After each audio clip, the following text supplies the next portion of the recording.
السلام علیکم۔ Paradigm shift کے فورم سے میں ہوں محمد حمزہ تنویر۔ ویورز، آپ کو پتہ ہے کہ گزشتہ کچھ عرصے سے بلکہ 2023 کے 7 اکتوبر سے لے کے اب تک اسرائیل نے غزہ پہ بہت زیادہ بمبارڈمنٹ کی ہے، بہت سے لوگوں کو شہید کر دیا ہے، اور غزہ کے جو ہمارے فلسطینی بھائی ہیں، مسلمان غزہ میں مقیم ہیں، وہ لوگ اس وقت سے لے کے اب تک، بلکہ اس سے بہت عرصہ پہلے سے، کئی ڈیکیڈ سے پیلسٹینین اسرائیل اور زیونسٹ ریاست جو ہے اس کے خلاف مزاحمت کر رہی ہے۔ اور جتنی بھی پاپولیشن ہے غزہ کی، آپ نے آج تک کوئی بھی ایسی ویڈیو نہیں دیکھی ہوگی جس میں انہوں نے اپنے اس سٹیپ سے اور اپنے غزہ پہ کلیم سے سٹیپ بیک کیا ہو، بلکہ ہمیشہ سے ان کا یہ سٹانس رہا ہے کہ وہ غزہ کے لیے اور مسجد اقصیٰ کے لیے اپنی جانیں قربان کرنے کے لیے ہر وقت تیار ہیں۔ ایون چھوٹے سے چھوٹا فلسطینی بچہ بھی اسرائیل کے خلاف اس جہاد کو اپنا فرض عین سمجھتا ہے، اور آپ نے ایسے کئی ویڈیوز دیکھی ہوں گی جس میں فلسطینی بچوں نے مسلم امہ سے اپیل کی کہ وہ ان کی ہیلپ کریں۔ لیکن ویورز، افسوس کی بات یہ ہے کہ پاکستان سمیت مسلم کنٹریز کی تعداد 57 ہے، اور ان 57 کنٹریز میں سے کسی ایک بھی کنٹری میں ایسی غیرت سوائے یمن کے ایسے کسی ایک بھی کنٹری میں غیرت نہیں دیکھی گئی کہ وہاں کی گورنمنٹ نے، بلکہ یمن کی بھی اگر ہم بات کریں تو وہاں کی سینٹرل گورنمنٹ نے ایسا کوئی انیشیٹو اسرائیل کے خلاف نہیں لیا کہ جس سے غزہ کے جو مسلمان ہیں، غزہ کے جو رہنے والے ہیں، ان کی ہیلپ کی جا سکے۔ یمن میں بھی ہوتھیز، جو کہ ایک ریبل گروپ جس کو مانا جاتا ہے، جس کو جو سینٹرل گورنمنٹ آف یمن ہے وہ اس کو ایک ریبل گروپ کے طور پہ جانتی ہے، انہوں نے ریزسٹنس دکھائی اور بہت اسٹرانگ قسم کی ریزسٹنس دکھائی۔ اس کے علاوہ ایران نے بھی اپنے پراکسیز کے تھرو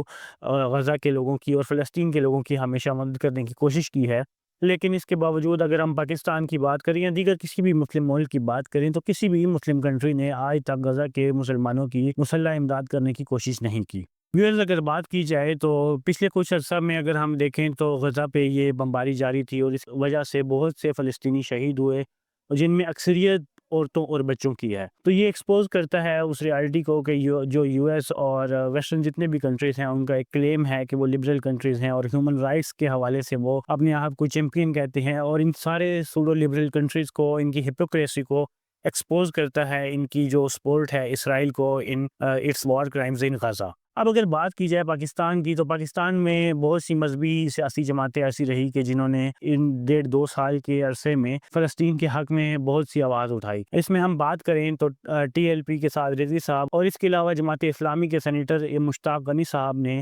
بہت اسٹرانگ آواز اٹھائی فلسطین کے لیے۔ سینیٹر مشتاق غنی صاحب نے ڈی چوک پہ دھرنا دیا، اور اس کے علاوہ ٹی ایل پی نے فلسطین کے ایشو پہ محرم میں فیض آباد کے مقام پہ دھرنا دیا، اور حکومت سے یہ ڈیمانڈ کی کہ آپ فلسطینیوں کی امداد بھی کریں گے اور اسرائیل کے خلاف آواز بھی اٹھائیں گے، اور نیتن یاہو کو دہشت گرد بھی ڈکلیئر کریں گے، جس کے نتیجے میں پاکستان کی جو سٹنگ گورنمنٹ ہے، اس نیتن یاہو کو آفیشلی ایک ٹیررسٹ بھی ڈکلیئر کیا، اور غزہ کے لوگوں کے لیے امداد بھیجنے کا بھی پلیج کیا۔ اور کہا جاتا ہے کہ پاکستان گورنمنٹ نے، جو سٹنگ ہماری گورنمنٹ ہے، اس نے فوڈ ایڈ اور بہت سی ہیومینیٹیرین ایڈ غزہ بھجوائی بھی۔ لیکن اس کے باوجود اگر دیکھا جائے تو یہ امت مسلمہ کو، جتنے بھی 57 کنٹریز ہیں OIC کے اور اوور آل دی ورلڈ مسلم کنٹریز ہیں، ان کو ان کے فرائض سے سبکدوش نہیں کرتی۔ اگر بات کی جائے مسلم امہ کی، تو نبی پاک حضرت محمد مصطفیٰ صلی اللہ علیہ وسلم کا ارشاد ہے کہ مسلمان ایک جسم کی مانند ہے، اگر اس میں کسی ایک بھی حصے میں تکلیف ہو تو تمام جسم تکلیف میں مبتلا ہوتا ہے۔ لیکن اگر دیکھا جائے تو آج کے دور میں مسلمانوں کی اگر کنڈیشن کو دیکھا جائے تو مسلمان بالکل ویک ہو گئے ہیں، اور مسلمانوں میں کوئی ایسا احساس نہیں دیکھا جاتا۔ ایون اگر آپ پاکستان میں بھی دیکھیں تو پاکستان میں میکڈونلڈز اور KFC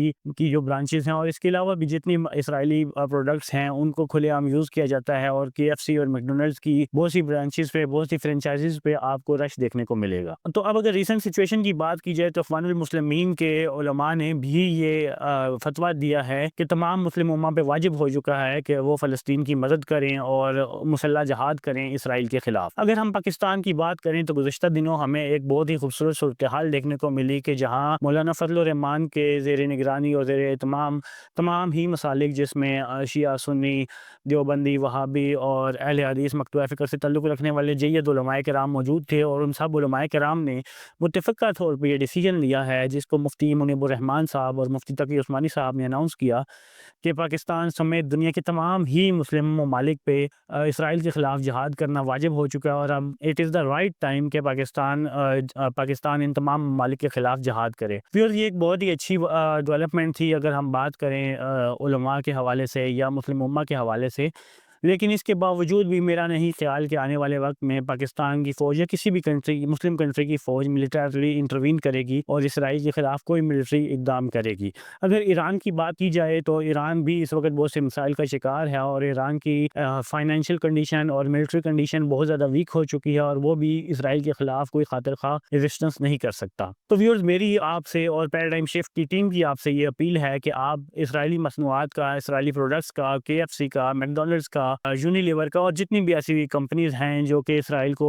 کسی نہ کسی طرح سے اسسٹنس دیتی ہیں، کسی نہ کسی طرح سے فائنینشیل ایڈ دیتی ہیں، ان کا بائیکاٹ کریں اور پاکستانی پروڈکٹس کو خریدیں، جو کہ نہ صرف فلسطینیوں کی ہیلپ ہوگا بلکہ پاکستان کی اکانومی کے لیے بھی بہترین انیشیٹو ہوگا۔ ویورز، ہوپ فلی آپ کو ہماری یہ ویڈیو پسند آئی ہوگی۔ اگر آپ کو ہماری یہ ویڈیو پسند آئی ہے تو اس کو لائک اینڈ شیئر ضرور کیجیے گا۔ اس کے ساتھ ساتھ اگر آپ ایک اسپائرنگ رائٹر ہیں اور آپ یہ چاہتے ہیں کہ آپ کے ریسرچ آرٹیکلز اور ریسرچ پیپرز پبلش ہوں تو ڈو وزٹ آور ویب سائٹ، جس کا لنک ڈسکرپشن میں گیون ہے۔ تھینک یو، اللہ حافظ۔